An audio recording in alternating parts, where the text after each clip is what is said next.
Ma femme s'est moquée de moi à une fête, tu ne sers même pas au lit, encore moins à me faire vivre. J'ai répondu, ok. Mais son sourire a disparu quand? As-tu déjà été humilié par la personne en qui tu avais le plus confiance, devant tout un public?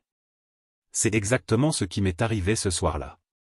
Après 7 ans de mariage, je croyais avoir tout vu. Je me trompais. Ma femme m'a humilié devant nos amis avec une phrase que je n'oublierai jamais. Tu ne sers même pas au lit, encore moins à me faire vivre. Je n'ai répondu qu'un simple « ok ». Mais son sourire s'est éteint immédiatement après. Cette nuit-là a marqué la fin de 7 ans de mariage. Le pire, c'est que j'ai mis tant de temps à voir l'évidence. Tout a commencé de manière subtile. Au début, ce n'était que des remarques déguisées en critiques constructives. Ensuite sont venues les comparaisons. Plus tard, les humiliations directes. Et moi, comme un idiot, je la défendais toujours. Ma femme n'a jamais travaillé toutes ces années. Elle était toujours en train de chercher sa vocation. D'abord, elle disait, je vais étudier le design graphique, mais elle n'a jamais terminé son cursus. Puis, je veux ouvrir mon propre salon de beauté. Elle a dépensé des milliers en formation qu'elle n'a jamais fini non plus. Quand je lui demandais si elle comptait chercher du travail, la réponse était toujours la même. Je suis déprimé, je ne peux pas travailler. Curieusement, pour aller faire du shopping 3 fois par semaine, elle avait toute l'énergie du monde. Sa phrase préférée était « Les jobs ne paient pas ce que je vaux vraiment ». Pendant que je travaillais 60 heures par semaine, elle dépensait $200 par semaine en soins de beauté, 5 cents par mois en vêtements, pour quand elle trouverait un travail, 150 en déjeuner avec ses amis, qu'elle appelait du « networking », et elle gardait un abonnement hors de prix à une salle de sport, qu'elle utilisait plus pour socialiser que pour s'entraîner. Mais ce qui me détruisait le plus, c'étaient les comparaisons. Le mari de ta sœur a déjà acheté sa maison, disait-elle, pendant que je payais scrupuleusement le loyer tous les mois. Regarde comme Carolina vit, ça c'est une vraie vie, soupirait-elle en voyant les photos de voyage de son ami. Tous nos amis avancent dans la vie, sauf nous, répétait-elle comme un mantra. Ton petit frère a déjà 2 propriétés et il gagne moins que toi, rappelait-elle toujours devant ma famille. Jamais rien n'était suffisant. Jamais. Ma famille voyait tout. Tout le monde voyait, sauf moi. Le dernier Noël, chez mes parents, elle a critiqué le cadeau que je lui avais offert, un bracelet de $50, devant tout le monde. Elle a dit que sa sœur avait reçu une bague à 2000. Le silence était lourd. Ma nièce de 8 ans a même demandé pourquoi sa tante était fâchée contre son oncle. Quand ma tante lui a demandé si elle cherchait du travail, ma femme a répondu naturellement. J'ai bien trop d'expérience pour ce que le marché propose. Ma mère m'a pris à part et m'a dit. Fils, cette femme est en train de te voler ta vie. Ma belle-sœur a murmuré. Je ne sais pas comment tu supportes qu'elle te parle comme ça. Mais moi je la défendais encore. Vous ne la connaissez pas comme moi. Elle est juste stressée avec toute cette histoire de travail. À l'anniversaire de mon frère, la situation a empiré. À peine arrivée, elle a commencé. Tu as vu sa nouvelle voiture? Quand est-ce qu'on va, nous aussi, progresser? Pendant le dîner, mon frère a parlé d'un nouvel investissement, et elle a lâché. Bien sûr, lui il sait investir. Contrairement à d'autres. Mon frère n'en pouvait plus. Tu pourrais arrêter d'humilier mon frère le jour de mon anniversaire? Elle a joué la victime. Je dis juste la vérité. Ce n'est pas interdit d'avoir de l'ambition, non? Au baptême de ma nièce, ce fut encore pire. Devant 30 membres de la famille, elle s'est moquée de mon costume à $80. C'est ça que tu vas mettre? Quelle honte! Puis elle a critiqué le cadeau. Seulement $100 pour le bébé? Mes cousines vont croire qu'on est pauvre. Ma tante, toujours directe, a dit bien fort. Cette femme est en train de te tuer à petit feu, mon gars. Ma cousine a ajouté. Pourquoi tu supportes ça? Mon cousin Juan s'est débarrassé d'une comme elle et maintenant il est heureux. Ma mère, mon frère, mon père, tous m'ont averti. Mais je restais aveugle, répétant toujours la même excuse. Elle est stressée, elle veut juste le meilleur pour nous. Des critiques en privé, elle était passée aux humiliations publiques. Et malgré tout, je ne voyais rien. Le samedi dernier, c'était l'anniversaire de Mario, un ami de la fac. Une réunion classique, une dizaine de personnes, ambiance légère, bière, musique des années 90, discussion nostalgique. Elle est arrivée avec le même ton que toujours, comparant tout. Tu as vu ce que Mario et Carmen ont acheté? Et nous, on vit encore en location. La nourriture est bonne, mais j'aurais fait quelque chose de plus sophistiqué. Ils pourraient investir dans de meilleurs meubles, tu ne trouves pas? J'étais habitué, je n'y faisais même plus attention. Mais ce soir-là, il y avait quelqu'un d'autre, Anna. Anna a été ma petite amie pendant 3 ans à l'université. Mon premier vrai amour. Notre relation s'est terminée quand elle est partie dans une autre ville pour son master. Il n'y a pas eu de dispute, ni de rancune. Juste la vie qui suit son chemin. De temps en temps, on se revoyait dans des soirées comme celle-là, toujours cordiaux, chacun avec son partenaire. Cela faisait 2 ans que je ne l'avais pas vue. Elle avait récemment divorcé et elle rayonnait. Sur d'elle, accomplie, ce genre d'énergie qui attire naturellement. La conversation de groupe était tranquille quand Mario m'a félicité. Mec, félicitations pour la promotion. C'était à Gera, non? Génial. Je me suis senti bien. J'avais travaillé 3 ans pour obtenir ce poste. Merci, frère. Ça a été un long processus, mais ça en valait la peine. C'est alors que ma femme a décidé d'intervenir. Oui, mais on reste toujours dans la même merde, dit-elle avec un sourire qui n'atteignait pas ses yeux. Un silence gênant envahit la pièce. Quelques rires nerveux éclatèrent. J'ai souri de façon forcée, pensant que ce n'était qu'un de ces commentaires sans filtre. Mais ça ne s'est pas arrêté là. Au moins, d'autres hommes savent comment entretenir une famille, continua-t-elle en regardant directement Roberto, dont la femme venait de montrer des photos de vacances à Cancun. Les rires devinrent encore plus mal à l'aise. J'ai croisé le regard d'Anna sur moi, un mélange de surprise et de pitié. Regardez Roberto, reprit ma femme. Lui, au moins, il offre du luxe à Maria, vacances, voiture neuve, cette maison qu'ils ont achetée l'an dernier. Roberto tenta de changer de sujet. Bon, chacun a ses priorités, non? Mais elle avait déjà pris de l'élan, comme un train lancé à toute vitesse.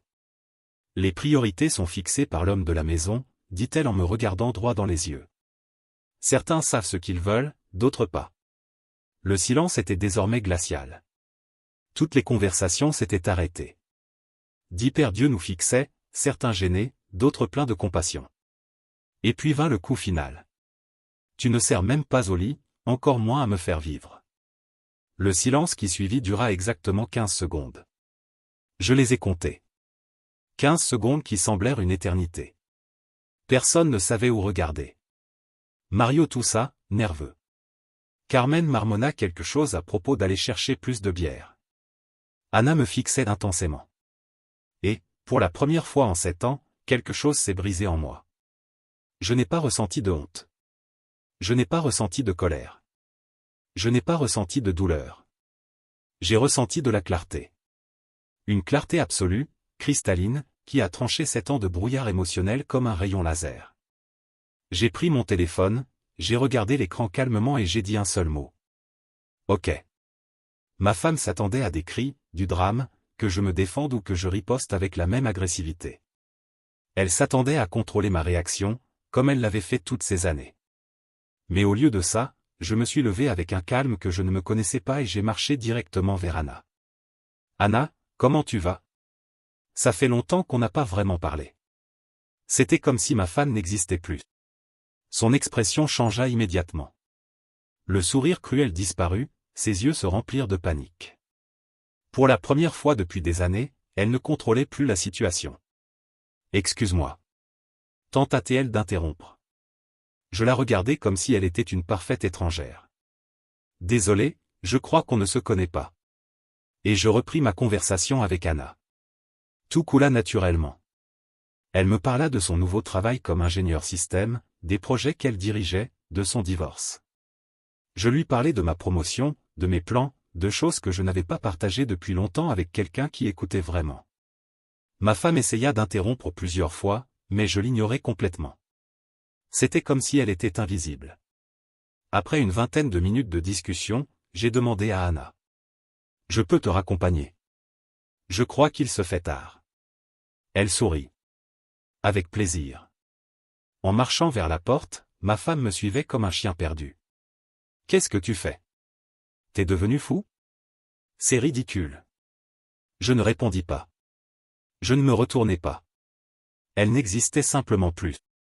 Dans la voiture, Anna et moi avons continué à parler encore 40 minutes, garés devant chez elle. Nous nous sommes rappelés comment c'était quand nous étions ensemble, comme on riait, comme on se soutenait, comme elle me faisait sentir valorisé.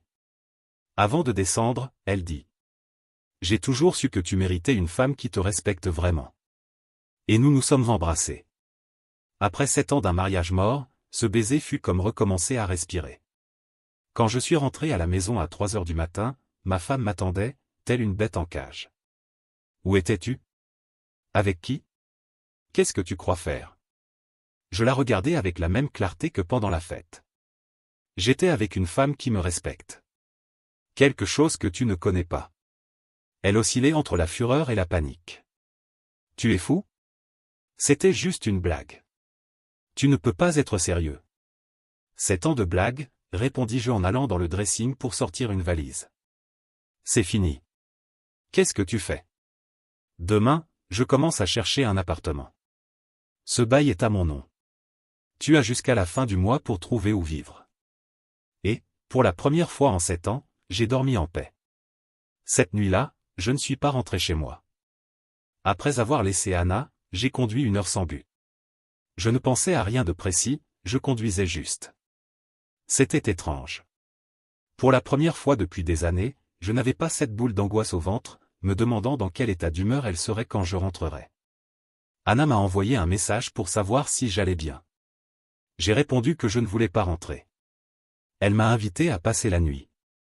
On a parlé jusqu'au lever du jour. Ça n'avait rien à voir avec mon mariage, ni avec du drame. Anna et moi parlions juste normalement, comme 2 personnes normales. Tu as une idée de la rareté que c'était pour moi? Pouvoir discuter sans que chaque mot soit un potentiel champ de mine? Le lendemain, je suis allé directement au bureau et j'ai tout réglé. J'ai annulé les cartes bancaires communes, retiré l'argent des comptes partagés, appelé le propriétaire pour lui dire que je ne renouvellerai pas le bail. Tout ça en une matinée. Des années de mariage effacées en 1 heure de coup de téléphone. Et tu sais quoi? Je ne vais pas mentir, c'était libérateur. À partir de là, le chaos a commencé. Ma belle-sœur m'a appelé en riant. Ta femme m'a téléphoné pour savoir si je savais où tu étais. Elle a dit que tu étais devenu fou. Puis mon frère a appelé. Mec, ta femme est venue ici en pleurant. Maman a dit que peut-être, enfin, c'était le moment pour toi de réagir. Plus tard, ma mère m'a téléphoné. Mon fils, elle est venue ici, hystérique. Elle voulait qu'on te convainque de revenir. Ton père a dit que ça faisait des années qu'on attendait que tu te valorises. C'était clair, elle perdait le contrôle. Pour la première fois en 7 ans, elle ne savait pas où j'étais, ni ce que je faisais. Elle est même apparue à mon travail, en criant que c'était une urgence. Ma secrétaire, paniquée, m'a appelé. J'ai dit de faire appel à la sécurité. Ils l'ont sortie du bâtiment pendant qu'elle hurlait. C'est ridicule. C'était juste une blague. Mes collègues sont restés silencieux, ne sachant que penser. Puis l'un d'eux, Carlos, a dit. Mec, je ne savais pas que tu avais ça en toi. Le soir, ma mère a résumé mieux que quiconque. On attendait tous ce moment, mon fils. Toi seul ne le voyais pas. Ça faisait mal à entendre, mais c'était vrai. Mon frère a raconté que, quand elle est allée me chercher à la maison, mon père lui a dit. Peut-être que si tu avais mieux traité mon fils, tu ne serais pas là à supplier. Pendant ce temps, je dînais avec Anna plusieurs fois cette semaine-là. C'était simple. Elle rentrait fatiguée du travail, mais sans drame. On parlait de choses normales, on riait. Et c'est là que j'ai réalisé quelque chose de terrible, j'avais oublié ce que c'était que de vivre détendu. Anna est ingénieure système, elle gagne bien sa vie, elle a son propre appartement, elle est indépendante. Dès le premier jour, elle a insisté pour payer sa part à chaque sortie. Je n'ai pas besoin que tu m'entretiennes. Nous sommes des partenaires, pas père et fille. Quelle différence? Mon frère est devenu mon informateur. Il me racontait tout, qu'elle avait essayé de chercher du travail, mais sans expérience réelle, que ses amis étaient trop occupés pour lui prêter de l'argent, que sa sœur lui avait lancé, on t'avait prévenu que ça arriverait. Le meilleur, elle était retournée vivre chez sa mère. À 32 ans. Je n'ai pas pu m'empêcher de rire. Un mois plus tard, je vivais déjà avec Anna. Pas parce que ça allait vite, mais parce que tout coulait naturellement. Elle partage tout, ménage, facture, décision. Une véritable partenaire, pas une dépendante pleine d'exigences. Mon ex m'envoyait encore des messages. Au début, agressif, c'est de la folie. Tu vas le regretter. Puis, suppliant, je t'aime. Allons en thérapie. Enfin, désespéré, je n'ai plus d'argent. Ma mère me réclame un loyer. Je n'ai répondu à aucun. Tu sais quelle est la plus grande différence? Avec Anna, je planifie l'avenir. Avec mon ex, je ne faisais que survivre au présent. Anna me demande ce que je veux faire le week-end. Mon ex disait que j'avais tort de vouloir quoi que ce soit. Anna célèbre mes réussites. Mon ex les diminuait. Anna travaille pour obtenir ce qu'elle veut. Mon ex attendait que je travaille pour les siennes. Par ma belle-sœur, j'ai appris qu'elle avait trouvé un job dans un supermarché, de nuit, au salaire minimum. Elle vit dans la chambre qu'elle occupait adolescente, et sa propre mère lui fait payer un loyer pour lui apprendre la responsabilité. J'ai de la peine? Un peu. Des regrets? Pas une seconde. Elle a eu 7 ans pour valoriser ce qu'elle avait. Elle a préféré m'humilier. Au final, j'ai compris quelque chose de simple, quand quelqu'un te traite mal constamment, ce n'est pas parce qu'il traverse une mauvaise phase. C'est parce que c'est réellement qui il est. Ce « ok » que j'ai dit à la fête n'était pas un signe de défaite. C'était une libération.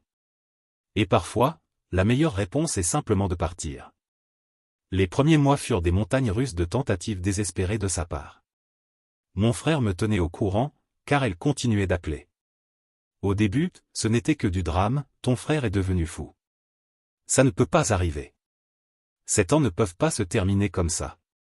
Puis vinrent les promesses, je peux changer. Allons en thérapie de couple. C'était juste un mauvais moment. Elle est même apparue à la salle de sport où je m'entraîne. Elle m'a intercepté sur le parking, les yeux rouges d'avoir trop pleuré. Tu vas tout jeter pour quelque chose que j'ai dit quand j'étais saoul? J'ai répondu. Je ne jette rien. Je récupère juste ma dignité. Elle a explosé. Cette traînée d'Anna t'a lavé le cerveau. Anna n'a rien lavé du tout. Elle m'a juste rappelé ce que c'est d'être traité comme un être humain. Ce fut la dernière fois que je lui ai parlé directement. Après, j'ai appris par ma belle-sœur, chercher du travail après des années sans rien faire est bien plus difficile qu'elle ne l'imaginait. Son premier choc de réalité fut quand, lors d'un entretien, on lui demanda ce qu'elle avait fait pendant les 7 dernières années. Lors des entretiens, elle disait. J'étais concentré sur mon mariage et sur mon développement personnel. J'explorais mes options professionnelles. Les recruteurs demandaient toujours une vraie expérience de travail. Comme elle n'en avait aucune, ils ne la rappelaient jamais. Après une vingtaine d'entretiens comme ça, elle a finalement trouvé un emploi dans un supermarché. Travail de nuit, salaire minimum, sans avantage. Ma belle-sœur m'a raconté que, la première semaine, elle pleurait tous les jours. Je ne savais pas que travailler pouvait être si fatigant, disait-elle à sa mère. De temps en temps, elle m'envoie encore des messages pour des dates spéciales. À Noël, pour mon anniversaire, toujours quelque chose comme « J'espère que tu es heureux ». Je ne réponds pas. Ce n'est pas nécessaire. La vérité est simple, elle a eu 7 ans pour valoriser ce qu'elle avait. Elle a choisi de m'humilier au lieu de me soutenir, de me comparer au lieu de me célébrer, de me critiquer au lieu de construire.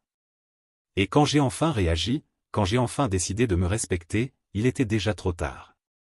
Un jour, Anna m'a demandé si je regrettais quelque chose. J'ai répondu que oui, je regrettais d'avoir attendu si longtemps avant de réagir. Tu n'as pas de peine pour elle, en voyant comment elle a fini, demanda Anna. Un peu, répondis-je. Mais chaque action a ses conséquences. Et elle a choisi chacune d'elles pendant 7 ans.